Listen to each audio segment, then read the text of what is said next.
Alright everybody, welcome to the new setup, new house, and of course new garage. So we are starting almost from a blank slate and almost like behind a blank slate because this garage isn't even finished. So today's video I'm going to give you a little walk around, some thoughts, some plans. I already bought some stuff for this bay, and then we'll be able to see kind of how things look going forward. So let me give you a little walk around of the spot. Let me give you a walk around of the two-car space first.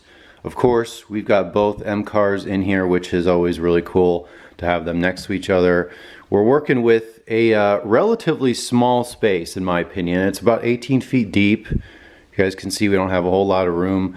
And then 22 feet wide. So the width obviously makes a difference. Without this little bump out here, I probably wouldn't have, I don't even know why I bought this house because this garage is just too small. But anyways, this will be a little walk around video. You guys will be able to see the cars, although not very big. These are not large vehicles. Like you would never fit an S-Class in here. But we don't have a whole lot of room. So you guys will also see Swiss tracks. So just brought them from the other house and put it in.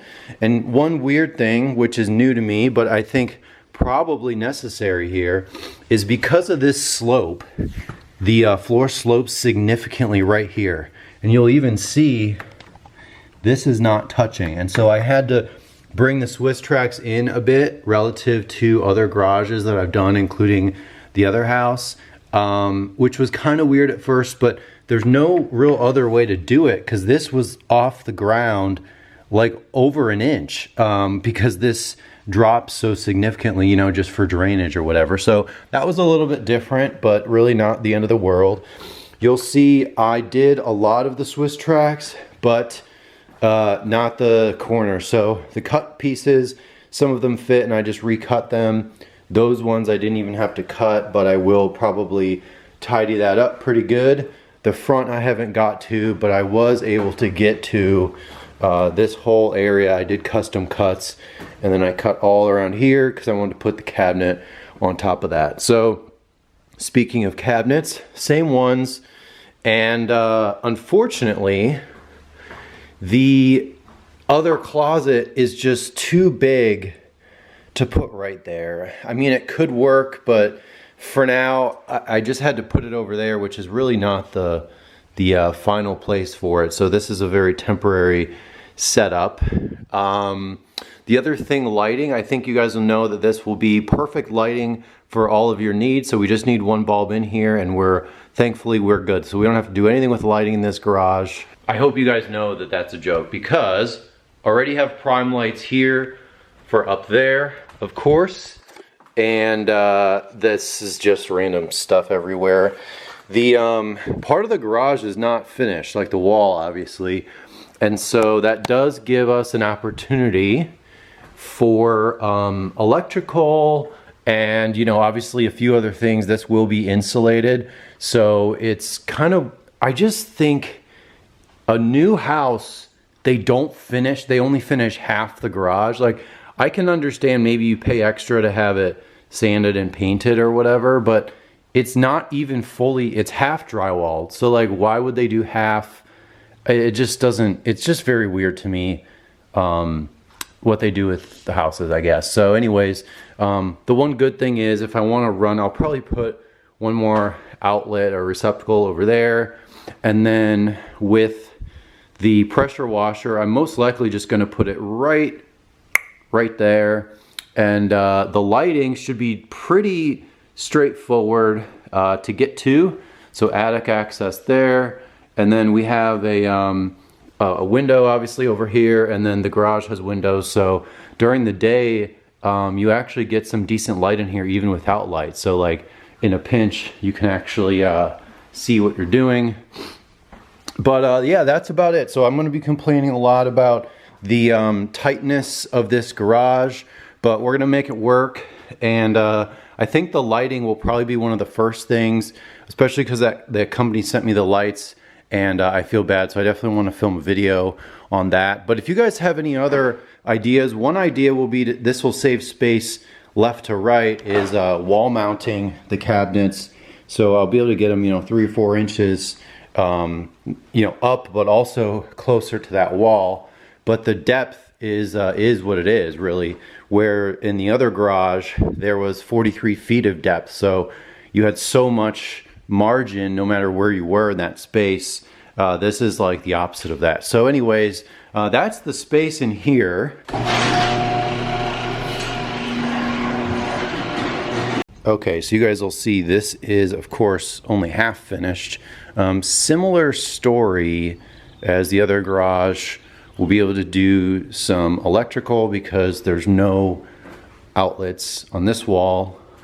There's one on this side. So we'll be able to do some electrical and then lighting. Of course, single bulb, that's always totally helpful for everything. I'm just kidding again.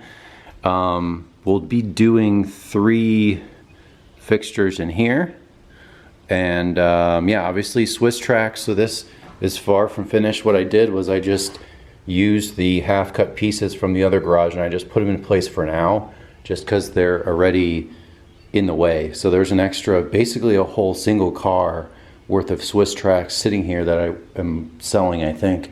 But yeah, so this place is in disarray. And what's so weird about this space is you can't get to it from the house.